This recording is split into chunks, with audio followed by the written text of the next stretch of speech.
Hello Internet, welcome back to another episode of Pokemon Sun and Moon. In the last episode, we explored Hau'oli City and got very unlucky finding Pichu. This time, we're going to be heading on to Route 2, but first you might have seen this lady walk down from Route 2. Looking good. Whenever you see this in a town, these are just stock trainers that say things at random like, looking good, or Alola, which I guess adds to the realism to an extent, but also people don't do that in real life. If you like stop them in the middle of walking, they're more likely to call you an asshole and walk away, or run away, or beat you. But what we just picked up in Ilima's front lawn is an ether that restores 10 PP to one move. Hello. Careful out here, young trainer. Haven't you seen the grass shakes on Route 2? The rustling grass hides a Pokemon that is dying to pounce on some easy trainer target, but battling those feisty creatures can be worth it. They sometimes drop items after battle. If we head into the tall grass... The rustling grass moves now. It was static in Pokemon Black and White, it was static in Pokemon Omega Ruby and Alpha Sapphire, but now it moves towards you at a terrifying rate. Makuhita is the only Pokemon, I believe, that is unique to the rustling grass in this route. Yeah, Makuhita can appear with a 30% encounter rate in the rustling grass. It cannot appear normally. And you can find Yungoos during the day and Rattata during the night in the rustling grass. This rustling grass will always be a Makuhita. So, starting to go over encounters on Route 2. Makuhita! Makuhita is a much more defensive-based fighting-type Pokemon, however, it does also have pretty high attack stats. Well, one attack stat. Its special attack sucks because it's a fighting type from Generation 3. But Makuhita is actually very good for an upcoming boss fight we have. You know how Ilima used normal-type Pokemon? Well, I'm gonna spoil right now, the upcoming trial is a normal type trial, and fighting is the only type that's super effective against normal. So Makuhita can be an extremely helpful Pokemon to have for the upcoming trial. Otherwise, though, I mean, it evolves shortly after you get it, kind of. Like, it's not gonna be a super long time until it evolves. So it's got that going for it. Otherwise, it's Makuhita. It's just a fairly standard early game fighting type. It just beat Pancake. I'm going to beat it into the ground. Drowsy! This is yet another more defensive side of a Pokemon of a certain type that you usually would not see. Psychic types are generally very high in special attack, and while Drowsy isn't a slouch in terms of special attack, it's more related, or it's better in special defense. This isn't the best for it, but it's pretty good at dealing with special attackers. It puts things to sleep, as its name suggests. It gets moves like Disable and Hypnosis. Drowsy's whole game is basically making it so special attackers can't attack. And so physical attackers can't attack, but I mean, realistically, it's just not going to be doing a ton in the later game. Like, in the early game, it can be very good at stopping Pokemon from being able to do anything to it. But later on, it's going to get a lot worse at doing its entire thing of putting things to sleep. Hypnosis is the only sleep move it gets, and that rarely ever hits, so that sucks for Drowsy. It's still usable, though, don't get me wrong. Even if you want to use it as a special attacker, it still has passable special attacks, so I can recommend it for that.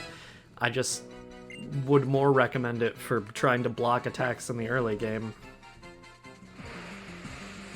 Okay, Smeargle! We saw Ilima had one of these, and by the moves it had, if you haven't played Pokemon before, you might think, oh, it probably gets a pretty varied moveset if it can get Water Gun, Leafage, and Ember. No. Smeargle can only learn one move. Sketch. Sketch can be used to permanently copy one move used by a Pokemon opposing it. So, for example, it's using Sketch here. This Smeargle now permanently has Leafage. So Leafage is now permanently a part of this thing's moveset, and it won't learn Sketch again until level 11. On top of its incredibly limited and extremely varied move pool as a result of Sketch, which is weird because it has the deepest move pool in the series and it has the most limited, its stats are not good, and that just kind of holds it back immensely. Smeargle, I don't want to say it's bad, because it is fast, so if you give it a bunch of status moves, it can use those extremely well, and Smeargle was actually used competitively for a very long time. I don't think it is anymore, but even I used it competitively up until Sun and Moon. So, I guess it's okay. It can do status conditions really well, it's just not good at attacking. Then again, this is the early game, so it's passable in terms of attacking as well. That's all I have to say about Smeargle, though. Anyway, actually getting to play the video game now, Route 2. Welcome, trial goer. Think you can handle the ordeal of defeating a beauty? Yeah. This might be the earliest in any Pokemon game you encounter the beauty trainer class. We encountered one already in the Pokemon Center who was, like, being weirdly sexual towards a literal 11-year-old. Which, by the way, the trainers in this game are canonically 11 years old. The player trainers and rivals, anyway. I find that weird. There's something... I don't know, it's just... Not only is it not 10, which is generally the age that is given in things like the anime, although Ash Ketchum was 11, finally, in the series for Sun and Moon, because he had to undertake the Island Challenge and he needed to be 11 years old to undertake it. But, I don't know, they just don't look 11. And nothing states this until much later in the game, but I'm not going to consider it a spoiler, like, because it's not one. Also, I need to stop trying to use Pancake for attacking, because Pancake is clearly not very fast at this point, and it doesn't help that we're going up against a Ghastly, which is a very fast Pokemon for a Stage 1 evolution. And we're lucky this doesn't have any special attacks, because similar to Abba, not Abba, Abba's a band. Similar to Abra, it has a very high special attack stat as well, as its speed stat. Yeah, Pancake really can't do anything at this point because it keeps fainting, which sucks for a Pokemon that evolves through friendship like Pancake does. So we need to basically just switch train Pancake a whole lot. Well, I bet you can finish any trial. Maybe. I doubt it. But... switch training is basically you send a Pokemon into battle and then you switch it out as soon as the battle begins, because basically a new Pokemon on your team isn't going to be holding up as well as other Pokemon. We're lucky we have 2 Awakenings, one which was given to us by Meowth. But yeah, I'd recommend switch training for Pokemon like Pichu that evolve through friendship, just because it's kind of a pain in the ass to train them normally. If we head through here... we will find the Howley Cemetery, which still has the cheery music of Route 2 for some reason. If we head around here, we'll talk about that cowgirl later, because she has some interesting trivia related to her. But there are completely different encounters here because this isn't technically Route 2, even if it has the Route 2 music. I'm going to say Route and Route interchangeably, and it's going to annoy everyone. Drifloon! Drifloon is a... again, weirdly bulky Pokemon in a type that's generally not bulky. And that's not actually a bad thing for the Ghost type. The Ghost type doesn't have any weaknesses other than Ghost and Dark. And Ghost and Dark are 2 of the most uncommon types. Drifloon also has the unique ability of Aftermath, which does a ton of damage to a Pokemon after it's knocked out. And this can actually make it a very good Pokemon to just get status conditions off and then go out with a bang, doing a ton of damage to whatever knocks it out afterwards. Even if it's not something you want to use in your team, I recommend catching one because there is that... excuse me, there is that side quest in the Pokemon Center in Howley City with somebody who wanted to get a Drifloon, or who wanted to see its Pokedex entry. So it's worth catching even if it's just to finish that side quest, because that side quest is for a lot of money. Ghastly. Ghastly, as I said before when we were fighting that beauty, has a very high speed and special attack stat for a Pokemon this early in the game, especially for a first stage evolution. It's not going to be evolving until I believe level 26, maybe 27 or 28. I can never really remember what level Ghastly evolves. It might even be 25, I don't know. But it's going to be a while before it evolves. I believe its stats should make up for that. However, unless it's through TM, Ghastly does not learn a lot of special attacks. You are going to be relying on TMs heavily, otherwise you're going to be relying on physical moves with it, which aren't the worst, especially in the early game, and for the time we have Ghastly, it shouldn't matter too much. It does get some decent enough physical moves, I believe. Actually, Lick might be the only Ghost-type move it gets until it evolves. I'm not completely sure. I just know Ghastly has very high special attack, and if you can teach it anything through TMs that is a special attack, it will be able to use it well. While I go over the second Drifloon, I would like to say Drifloon can only appear during the day. At night, you can find Misdreavus. Misdreavus is another fairly like Ghastly, it's a fairly standard ghost type. However, its means of evolution are pretty weird. Obviously, I'll be going over it later since we are completing the Pokédex, and that's the only way to get its evolution is through evolving a Misdreavus. But Misdreavus is going to be a Misdreavus for a while. Its stats aren't the worst. Its special attack especially is actually pretty decent, even if you aren't going to evolve it. So I can recommend it. I'm just going to say, you know, if you don't want to go through the grind of having to evolve it through a weird means involving it learning a certain move. No, actually, does it evolve through? I don't remember how it evolves. God damn it. Whatever.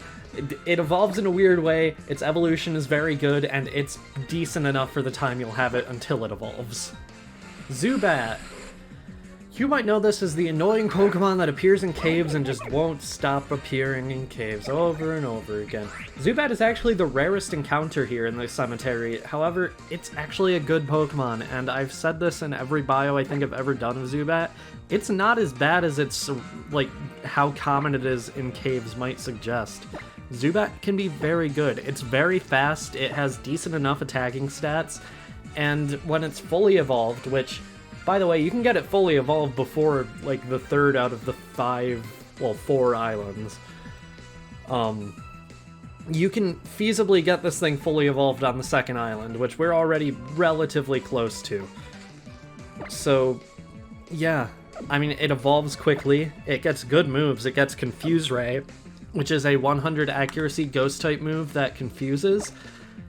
And any Pokemon that gets that is likely going to have it on its final moveset. It is that good of a confusion move. On top of that, it can get Hypnosis through different means. It can get Poison Fang, which is a poisoning move that badly poisons for some reason. It doesn't just poison, it badly poisons. Which, badly poisoning is actually very good. It makes it so the amount of health that a Pokemon loses every turn is doubled each time it affects a Pokemon. So in 8 turns, if a Pokemon is infected with bad poisoning, it will faint no matter what. Zubat is really good in this sense. It gets a bunch of great moves, it gets a bunch of great status effects, and it's very fast. That's Zubat's game. That's how you use a Zubat. That's one way you can use a Zubat. It's single player, do what you want. Y'all want to know why these videos take so long to come out? Look at the bar for how long this episode has been so far. It's probably been like 5-10 minutes so far, right? I've been recording for 40 minutes. That's why these take so long to come out. Because I have to edit these too. And the editing takes forever, and especially when I do things like I did for Drifloon there, where I have to go out of the bios, it takes forever for a reason.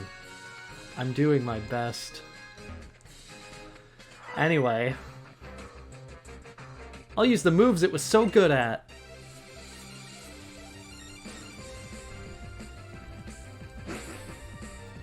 We have Pokemon Breeder Ikue. And she has a Pikachu. This is a reference to Pikachu's voice actress. She has been the voice of Pikachu ever since 1996 during the original season of the Pokemon anime, and she has been Pikachu ever since then. It's a little weird that my Pichu is higher level than this Pikachu. But yeah, This trainer is named after Ikue Otani, who has voiced Pikachu ever since 1996, and actually voices Pikachu in this game because in Generation... It might be in this generation, they stopped using Pikachu's actual cry and just started giving it its voice from the anime, which is a change that I personally don't really like. It kind of makes Pikachu's old cry like weirdly forgotten media, and I don't know how to feel about that because I actually really like Pikachu's old cry and I just miss it. I love Ikue Otani, don't get me wrong, and I love Pikachu. Pikachu is one of my favorite Pokemon, as like generic as that sounds, but its old cry was just so good, and it doesn't blend well with other Pokemon cries anymore. I don't know how to feel about it. But Ikue Otani is definitely a very talented voice actress, and I'm glad she got put in the game weirdly. She even says Pika once you defeat her.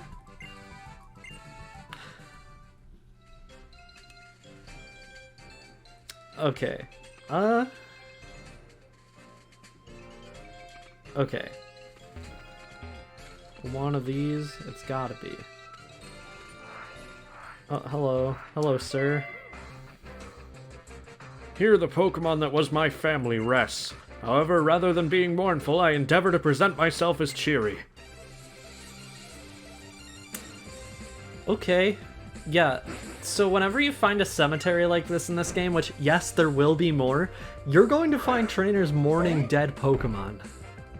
Which hasn't really been a thing in this series since Generation 1 in Lavender Town. That's not necessarily true. There have been, like, weird cemetery areas in most Pokemon generations, but this game has multiple, which, it's just weird, man. But, yeah, you're probably going to be seeing me cut out a lot of trainer battles, in this Let's Play, especially, like, from this episode on. Just because trainer battles are really hard to commentate, and the majority of the time the trainers have fairly generic Pokemon. Like this guy has a Makuhita, which we've seen multiple times this episode. I have one in my party right now, so... I mean, this one was pretty easy to commentate because I was going over how I'm going to skip future battles and it just went down one hit to Peck, but... Yeah. Makuhita, you can't sleep too! Did I just kill his Makuhita? Resting in this grave is the comrade of the Makuhita that just fought. They were truly like parent and child. That's a Hariyama. Can you tell it that I'm sorry that I didn't get to making its bio until like a year after I finished Pokemon Coliseum? Thanks. Okay, this one is what I'm looking for. You will find a big mushroom behind this grave. This has no practical purpose, it can only be used for selling. In front of this grave, you will find a super potion. Is it ethical to be robbing these graves? No, but am I gonna do it anyway? Yeah. When I come to the Pokemon Cemetery, it's no good because I get so mournful. For some reason I remember this one very vividly. I always remember his being particularly sad, and then he just has this big ol' smile when you fight him. Look at that winning smile. Office worker Jeremy, I feel bad for him. Because I don't know, is he forcing that smile? Or is he just like a psycho? I don't know. I feel bad for him either way, he lost a Pokemon. I gotta switch Pancake out right away because Diglett is definitely going to one-shot it. If it has a ground type move, which it might not, it's only level 9, but it probably does because it's a ground type. This is an Alolan Diglett, this is the first time we've seen one, and we'll be seeing a lot of them, both in this Let's Play and a future one, because... Oh my god. Alolan Diglett is probably the weirdest of the Alolan forms, not because of its design, because its design is basically just Diglett but with hair. We'll be seeing why later. Also, at level 15, Icarus did learn Razor Leaf, and at level 10, Pichu learned Sweet Kiss.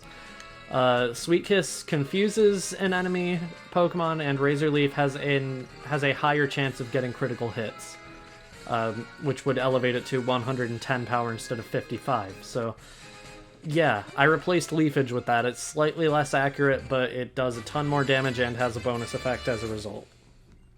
You can get TM100 Confide there. I just found it weird that you get these TMs out of order. Because I've never understood how they decide the order that you get the TMs in. Like, why is 100 over here and then you get TM1, like, probably on the final island? That would make sense. I don't know. That's never made any sense to me, but whatever.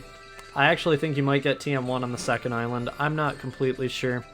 Because again, I can't memorize the numbers of these TMs because you get them in such weird, like, areas. Anyway, now that we're out of the cemetery, if we head over here, there is a house there that we will go into in a second. But if we head this way, you'll find a heal ball. This is a Pokeball that restores 100% of the HP and status conditions of whatever Pokemon it catches. This makes it pretty much worthless if you already have a full party of 6 Pokemon, unless you're planning on switching the Pokemon you catch with the heal ball into your party. So basically you should only ever use it for aesthetic purposes because it's pink and yellow and it fits pretty well with a lot of the normal types that are generally associated with healing, like Chansey or Audino.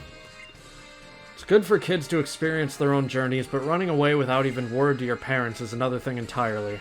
I tried to set that boy of mine straight, but when I did, I was the one who got beat.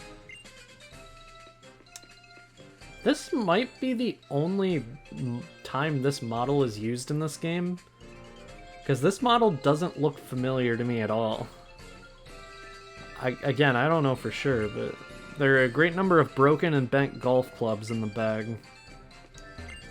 One of the photos shows a tall boy clasping his Island Challenge amulet with the clear glow of pride. There's a photo album, but it looks like it hasn't been touched lately.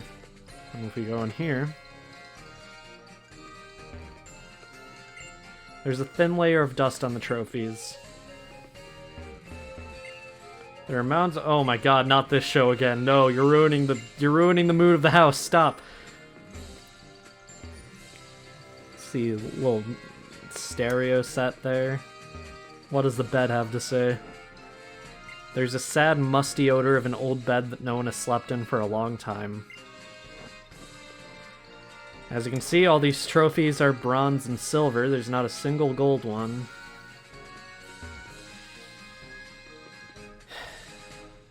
This house is so sad. Like, you know what went on here. It's so heavily implied, and I mean, the guy literally says he was the one who got beat, which implies he was trying to beat someone. This house... we'll be coming back to it later. Because maybe we'll be meeting who it belongs to. Well, we know who it belongs to. Maybe we'll be meeting who used to live here. Anyway, this way. Hello, child. Preschooler pistons, full power! Why do the preschoolers in this game have such weird things to say? One of them just said kneecaps.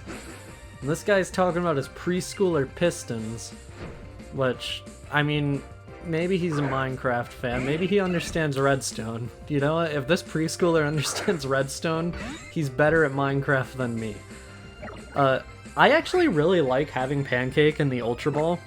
Like, it fits Pancake's colors really well, and it will fit Pancake's colors even better when it evolves into Pikachu. I'm just going to say right now that it evolves into Pikachu because we saw Pikachu on the same page in the Pokedex when we caught it, and also I think everybody knows that Pichu evolves into Pikachu. Good job, Pancake. You actually beat a Pokemon for once. Good job. Preschooler Piston, stop! That's just like a really uncomfortable sentence. Okay. If we head into this inn area, time for a little rest, I think. Riding may be easier on me, but that doesn't mean my Pokemon doesn't get tired. Well, okay. I see a car here. We've seen a few cars. We saw some in Howley City too, but nobody ever uses them.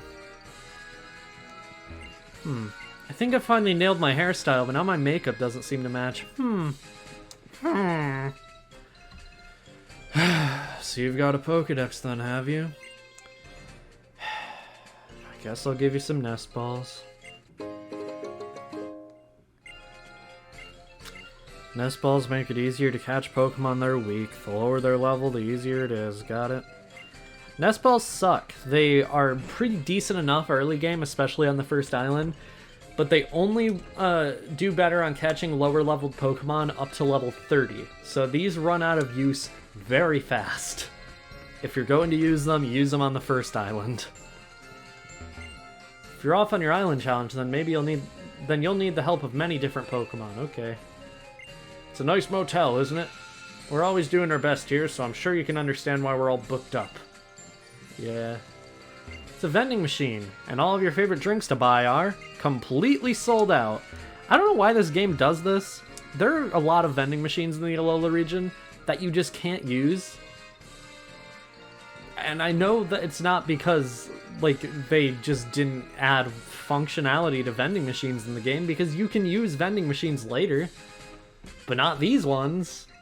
I hate that so much, because it's very misleading.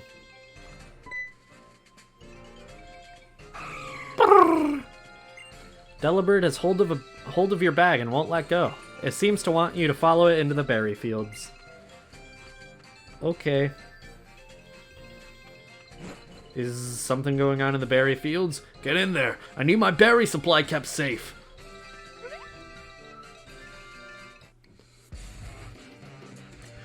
You got a lame bunch of berries. Now Team Skull's your adversaries. Taking berries off your hands is just the start of our plans, yo. Let's get figgy with it. Watch while I nab me some berries. I'll share my berries for free with any Pokemon, but you'll not have a single one from me. So what, I'm lower than a Pokemon? I already got self-esteem issues, man. What are you looking at, huh? Huh? Huh? Huh?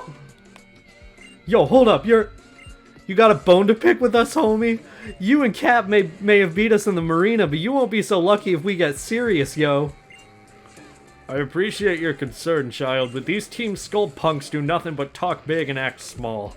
You carry on with your island challenge, don't give them a moment's notice. Yo, we're standing right here, at least act a little bit afraid or something, you know? Yo, you trying to run away? You're gonna have to take your Pokemon along with the... We're gonna have to take your Pokemon along with the berries. Yo, check out how hard-headed Team Skull Grunts can be. I still love them, but god, they're embarrassing to voice. Okay. Team Skull Grunt. He has a Drowsy. While we're fighting this guy, I would like to say, I know I said you should catch a Drifloon for the lady in the Pokemon Center for a side quest, and you can go back and get 10,000 Pokédollars from her now. I'm going to be waiting to go back because there is a much more natural time where we'll be going to the Pokemon Center anyway, and I'd rather not turn back from Route 2 if I don't have to. If I have to go to a Pokemon Center before we reach the next one, then yeah, sure, I'll do it then, but I feel like I probably won't need another Pokemon Center for a while. Not a while, but a little bit, and there is a Pokemon Center on Route 2, so don't worry about having to go all the way back.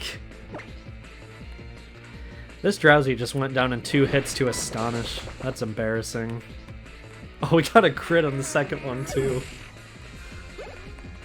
Pancake grew to level 12. That's good. One more level and we'll get a move that I actually really want on Pancake. Yo, I'm feeling mad annoyed that my team just got destroyed.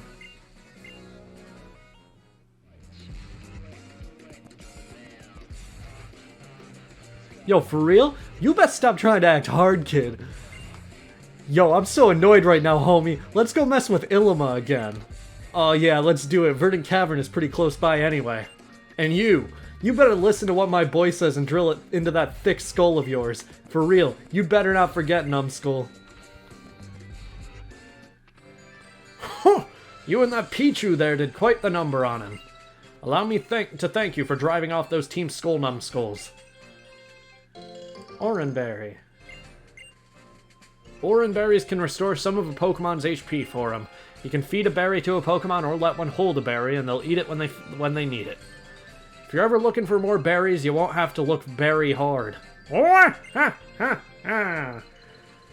Berries grow like well like weeds here in Alola, so feel free to pick up any you find. If you go to this berry pile, you will find a Persim Berry, another Persim Berry, and an Oran Berry. There are 4 types of berries that can spawn in this pile of berries. You can find Oran Berries, which restore 10 HP when a Pokemon is at low health, or whenever you use it on them yourself. They only restore at low health when a Pokemon is holding it in battle. Chesto Berry, which wakes a Pokemon up from sleep. Persim Berry, which cures a Pokemon of confusion. Or Leppa Berries, which restore 10 PP. From this berry pile, Leppa Berries are by far the best ones you can get. I recommend saving Leppa Berries if you do get them, because we will be able to basically mass produce them later, and that's going to be extremely helpful because you cannot buy ethers or elixirs in shops, so Leppa Berries are the only way to get a massive amount of PP restoring items other than, well, cheating. If we head down here, this might look familiar to anybody who's played Pokemon X and Y, but don't get your hopes up, you cannot grow berries here yourself, so... yeah, that was like my favorite thing in X and Y, was that you could just get your own berries really early on in the game through the berry fields, but not in this game. QQ! I agree. Tee. Yep. Berber! Yep. Delibird pulled a revive out of someone. Out of where? Out of its bag, I assume. But it didn't say its bag. DD? DD? Flap. I'm convinced Delibird can speak English because that was way too wide a variety of sounds. What about this one? Yeah, I feel that.